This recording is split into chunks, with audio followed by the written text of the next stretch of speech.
వచ్చే ఎన్నికల్లో కాంగ్రెస్ పార్టీని ప్రజలు భూస్థాపితం చేస్తారని రాష్ట్ర అభివృద్ధి తెలుగుదేశం హయాంలోనే జరిగిందని రామాయంపేట ఎమ్మెల్యే మైనంపల్లి హనుమంతరావు అంటున్నారు.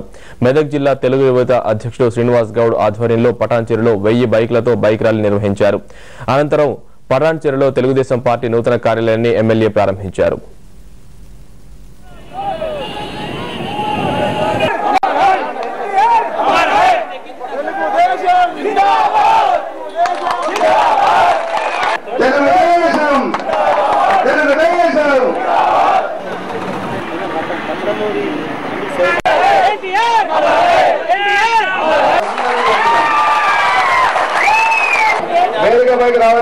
అన్న బాబు మోహన్ గారు శ్రీనివాస్ గౌడ్ గారిని జిల్లాలో ఆదర్శంగా తీసుకుని అన్ని మండలాల్లో కూడా ఇదే విధంగా పార్టీ కార్యాలయం లేని చోట ఇదే విధంగా ప్రారంభోత్సవం కావాలని చెప్పి కూడా అందరికీ మనం చేస్తా ఉన్నాను.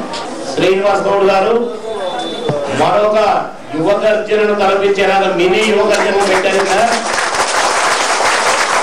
అప్పుడు గుంటూరులో జరిగిన యువ గర్జన చూసి రాష్ట్రం మొత్తం 294 నియోజకవర్గాల్లో ఎలాగైతే ఉత్సాహం వచ్చిందో ఇక్కడ ఈ రామచంద్రాపురంలో జరిగిన ఈ మినీ యువ గర్జనను చూసి జిల్లాగా కూడా అందరికీ కలిగినటువంటి ఉత్సాహం వచ్చేలా చేశావు. ప్రత్యేకంగా నేను అభినందిస్తున్నాను బాబు. రేపు ఈ పటాన్చెరు నియోజకవర్గం గెలవడానికి 100% నా పూర్తి సహాయ సహకారాలు అందించి తీరుగానని మిమ్మల్ని కూడా కోరుకుంటూ కొత్తగా పటాన్చెరు నియోజకవర్గం నుంచి ఎవరికి టికెట్ ఇచ్చినా మేమంతా కలిసికట్టుగా పనిచేసి భారీ మెజార్టీ ఇష్టపడి